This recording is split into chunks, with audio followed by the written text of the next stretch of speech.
नमस्कार, हिंदी साधन चैनल में आप सभी का एक बार फिर से हार्दिक स्वागत है। आज के इस वीडियो में हिंदी के प्रश्नोत्तरी लेकर मैं उपस्थित हुई हूँ। ये प्रश्न परीक्षाओं में पूछे जा चुके हैं, तो अगर आप किसी भी हिंदी प्रतियोगी परीक्षा की तैयारी कर रहे हैं तो ये वीडियो मुख्य रूप से आपके लिए उपयोगी सिद्ध हो सकता है। हमने इस वीडियो में 50 प्रश्नों को लिया है, तो वीडियो को अंत तक जरूर देखें। चलिए शुरू करते हैं प्रश्नों के क्रम को। प्रश्न है, साकेत की रचना का मुख्य उद्देश्य क्या था? तो साकेत की रचना का मुख्य उद्देश्य था उर्मिला को महत्व देना। ऑप्शन चौथा सही हो जाएगा। अगला प्रश्न है, मैथिली शरण गुप्त ने इतिहास के उपेक्षित नारी पात्र को निम्न पुस्तक में प्रतिष्ठित किया। तो मैथिली शरण गुप्त ने इतिहास के उपेक्षित नारी पात्र को किस पुस्तक में प्रतिष्ठित किया है? तो यहाँ पर हो जाएगा साकेत। साकेत महाकाव्य में इन्होंने उपेक्षित नारी यानी उर्मिला को प्रतिष्ठित किया है। अगला प्रश्न है, द्विवेदी युग के संपूर्ण प्रतिनिधि कवि हैं? द्विवेदी युग के संपूर्ण प्रतिनिधि कवि है मैथिली शरण गुप्त। ऑप्शन चौथा तीसरा सही हो जाएगा, मैथिली शरण गुप्त। अगला प्रश्न है, हम कौन थे, क्या हो गए और क्या होंगे अभी, आओ बिचारे आज मिलकर ये समस्याएं सभी, किस कवि की पंक्तियां हैं? तो ये पंक्ति मैथिली शरण गुप्त की है। ऑप्शन दूसरा सही हो जाएगा, मैथिली शरण गुप्त। अगला प्रश्न है कि छायावाद शब्द का सर्वप्रथम प्रयोग किस आलोचक ने किया था? ऑप्शन पहला सही हो जाएगा, मुकुटधर पांडे। प्रश्न है, छायावाद शब्द का प्रयोग सबसे पहले किया था? तो यहाँ किसने किया था? यहाँ उसी प्रश्न को देखिए किस प्रकार से पूछा गया है। तो ये भी हो जाएगा मुकुटधर पांडे। ऑप्शन दूसरा सही हो जाएगा। अगला प्रश्न है, अधिकृत काव्य पंक्तियों को उनके रचनाकार के साथ सुमेलित कीजिए। तो यहाँ पर आप देख रहे हैं कि रचनाकार और रचनाकार की पंक्तियाँ दी हुई है, तो उसके साथ सम्मिलित करना है। विपुल मणि रत्नों का छवि जाल, यह किसका है? यहाँ पर हो जाएगा पंत। जीवन का लेकर 9 विचार, ये प्रसाद की है। सुमन हृदय में सेज बिछाते, महादेवी वर्मा। सुमन बसंत के उपवन में कली कुंजित पीक, यह निराला की हो जाएगी। तो इस प्रकार से एक का 3, दूसरे का 1, तीसरे का 4 और चौथे का 2 हो जाएगा। तो यहाँ पर आप कूट को भी मिलान कर सकते हैं, देख सकते हैं। ऑप्शन पहला सही हो जाएगा। अगला प्रश्न है, छायावाद को स्थूल के विरुद्ध सूक्ष्म की प्रतिक्रिया किसने कहा था?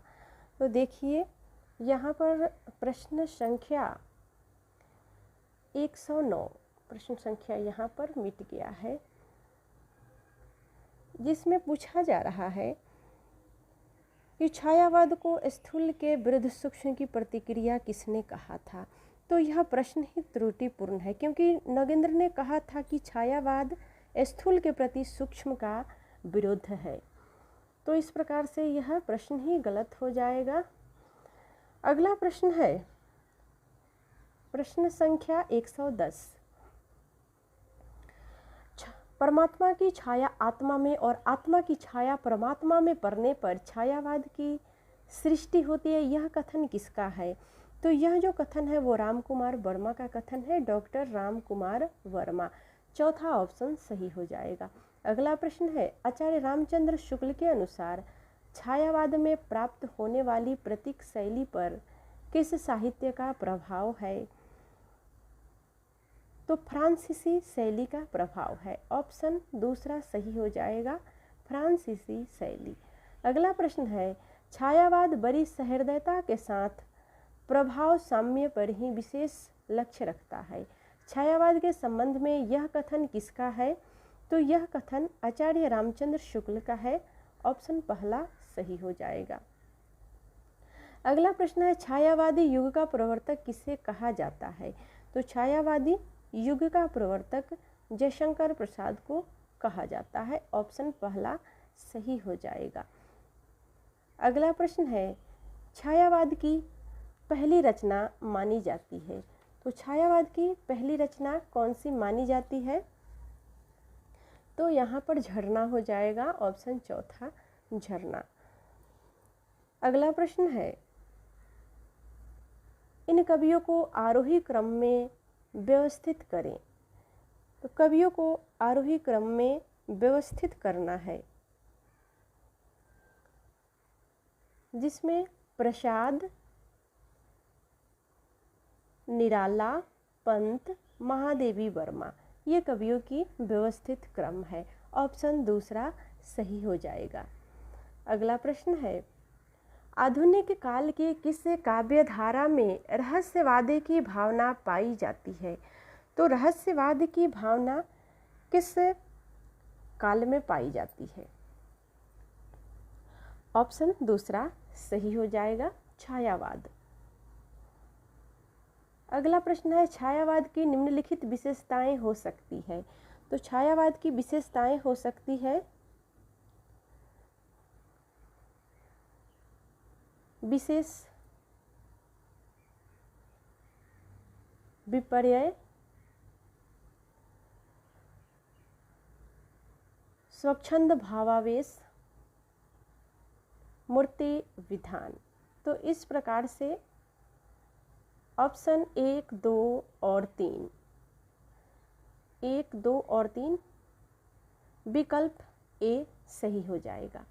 अगला प्रश्न है, निम्नलिखित में से एक छायावाद की प्रवृत्ति नहीं है, वह है छायावाद की प्रवृत्ति इतिवृत्तात्मकता नहीं है। ऑप्शन चौथा सही हो जाएगा। अगला प्रश्न है, चित्रात्मक भाषा एवं लाक्षणिक पदावली किस युग की कविता की विशेषता है? तो यह छायावाद युग की कविता की विशेषता है। ऑप्शन पहला सही हो जाएगा। अगला प्रश्न है कि छायावाद में वक्रता का वैभव मिलता है प्रसाद के काव्य में निम्नलिखित में से किसका उत्कर्ष मिलता है? यहाँ पर ऑप्शन दूसरा सही हो जाएगा, अभिव्यंजना। अगला प्रश्न है, आधुनिक काल के तीसरे उत्थान की प्रमुख साहित्यिक प्रवृत्ति है। ऑप्शन चौथा सही हो जाएगा, छायावाद। अगला प्रश्न है, जयशंकर प्रसाद की कामायनी की भाषा है। तो जयशंकर प्रसाद की कामायनी की भाषा है खड़ी बोली। ऑप्शन चौथा सही हो जाएगा। अगला प्रश्न है, महाकाव्य कामायनी में निहित दर्शन है। तो कामायनी में निहित दर्शन है प्रत्यभिज्ञान दर्शन। ऑप्शन चौथा सही हो जाएगा। अगला प्रश्न है, श्रद्धा नामक पात्र किस महाकाव्य में है? तो श्रद्धा नामक महाकाव्य यह कामायनी में है। ऑप्शन पहला सही हो जाएगा। अगला प्रश्न है, कामायनी के प्रमुख पात्र हैं। तो प्रमुख पात्र में मनु हो जाएंगे। ऑप्शन चौथा सही हो जाएगा। अगला प्रश्न है, कामायनी के संदर्भ में असत्य कथन चिन्हित कीजिए। तो कौन सा कथन जो है वह असत्य है?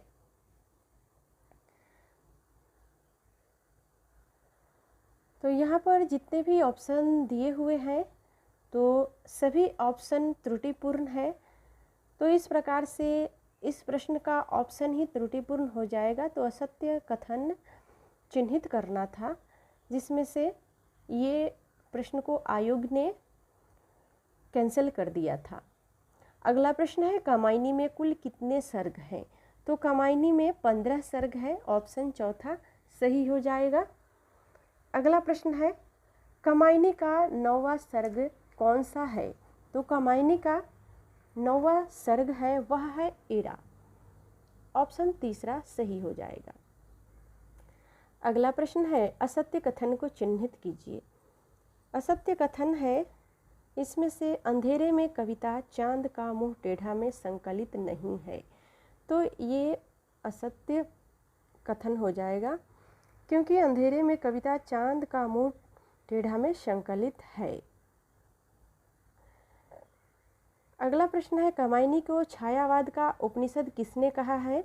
तो कामायनी को छायावाद का उपनिषद शांतिप्रिय द्विवेदी ने कहा है। ऑप्शन चौथा सही हो जाएगा। अगला प्रश्न है प्रस्तुत काव्य पंक्ति के रचयिता का नाम चिन्हित कीजिए। तो प्रस्तुत काव्य पंक्ति के रचयिता है प्रसाद। काव्य की पंक्ति है कितने हृदय के मधुर मिलन क्रंदन करते वन विरोह के। प्रश्न है निम्नलिखित में से छायावादी कवि नहीं है। तो छायावादी कवि नहीं है मैथिली शरण गुप्त, सूर्यकांत त्रिपाठी, जयशंकर प्रसाद, सुमित्रा नंदन पंत, ये तीनों छायावादी कवि हैं। तो इसमें से नहीं, जो छायावादी नहीं है उन्हें चुनना था। अगला प्रश्न है छायावाद को राष्ट्रीय जागरण की काव्यात्मक अभिव्यक्ति किसने कहा है। तो ऐसा नामवर सिंह ने कहा है। ऑप्शन दूसरा सही हो जाएगा। अगला प्रश्न है कामायनी में श्रद्धा किसका प्रतीक है। तो कामायनी में श्रद्धा हृदय का प्रतीक है। ऑप्शन तीसरा सही हो जाएगा। अगला प्रश्न है कामायनी की श्रद्धा डैश का प्रतीक है। तो हृदय का प्रतीक है। अगला प्रश्न है जयशंकर प्रसाद की किस कृति को पहले ब्रज भाषा में तथा बाद में खरी बोली में रूपांतरित कर दिया गया। तो उनकी कौन सी कृति है। तो वह है प्रेम पथिक। ऑप्शन पहला। अगला प्रश्न है निम्न में से कौन सी कृति जयशंकर प्रसाद की नहीं है। तो जयशंकर प्रसाद की दीप शिखा कृति इनकी नहीं है। ऑप्शन दूसरा सही हो जाएगा।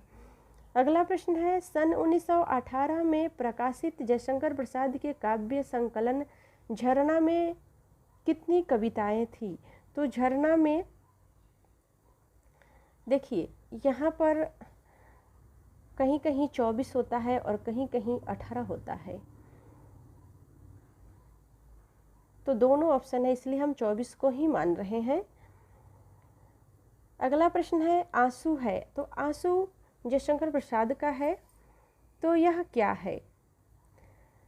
तो यह एक विरह काव्य है, लेकिन किसी भी ऑप्शन में विरह काव्य नहीं दिया है, इसलिए ऑप्शन चौथा हो जाएगा कि इनमें से कोई नहीं। अगला प्रश्न है निम्न विकल्पों में से प्रसाद जी द्वारा रचित विरह काव्य कौन सा है। तो हो जाएगा यहाँ पर ऑप्शन तीसरा सही आंसू। अगला प्रश्न है जयशंकर प्रसाद की कृतियाँ किस विकल्प में है। तो यहाँ हो जाएगा दूसरा विकल्प सही झरना, लहर, ध्रुव स्वामिनी, स्कंद गुप्त।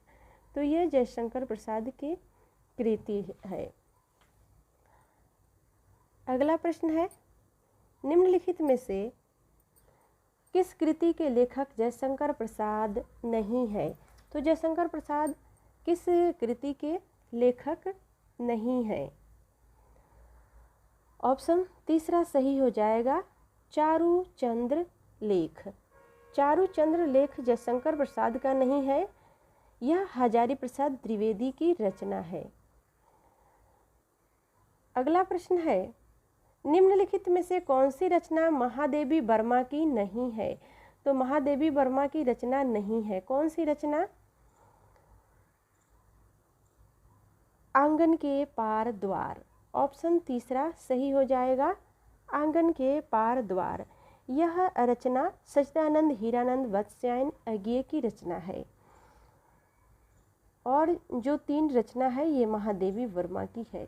तो प्रश्न में पूछा जा रहा है कि महादेवी वर्मा की रचना नहीं है। अगला प्रश्न है निहार, रश्मि, निर्जा ये काव्य संग्रह किसके हैं। तो ये जो काव्य संग्रह है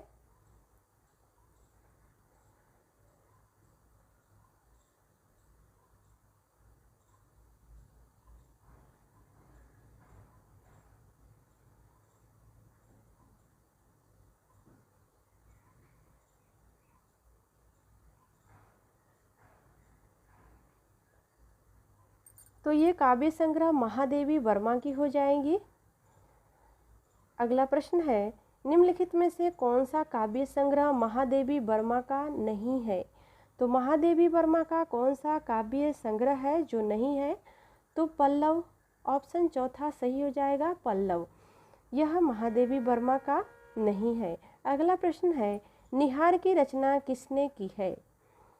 तो निहार की रचना महादेवी वर्मा ने की है, ऑप्शन पहला सही हो जाएगा। अगला प्रश्न है, महादेवी वर्मा का प्रथम काव्य संकलन है? तो इनका प्रथम काव्य संकलन निहार है, ऑप्शन तीसरा सही हो जाएगा। अगला प्रश्न है, महादेवी वर्मा का प्रथम काव्य संकलन है निहार। सप्तपर्णा किसकी कृति है? तो सप्तपर्णा यह महादेवी वर्मा की कृति है, ऑप्शन तीसरा सही हो जाएगा। अगला प्रश्न है, कौन सा कवि छायावादी नहीं है?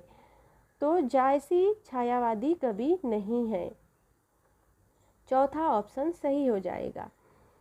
अगला प्रश्न है, इनमें छायावादी कवि कौन नहीं है? तो शिवमंगल सिंह सुमन छायावादी कवि नहीं है। तो इसके लिए आपको छायावाद के सभी कवियों के नाम को याद रखना है। सूर्यकांत त्रिपाठी निराला, सुमित्रा नंदन पंत, जयशंकर प्रसाद और महादेवी वर्मा ये छायावाद के 4 स्तंभ माने जाते हैं। अगला प्रश्न है, छायावाद के प्रमुख कवियों में से किसमें गीतों की मधुर वेदना की मर्माभिव्यक्ति अधिक है? तो यहाँ हो जाएगा महादेवी वर्मा, ऑप्शन तीसरा सही हो जाएगा। तो आज के वीडियो में इतना ही, मिलते हैं अगले वीडियो में। तब तक वीडियो देखने के लिए सभी को बहुत बहुत धन्यवाद। अगर आपने अभी तक हिंदी साधन चैनल को सब्सक्राइब नहीं किया है तो अवश्य ही सब्सक्राइब कर लें।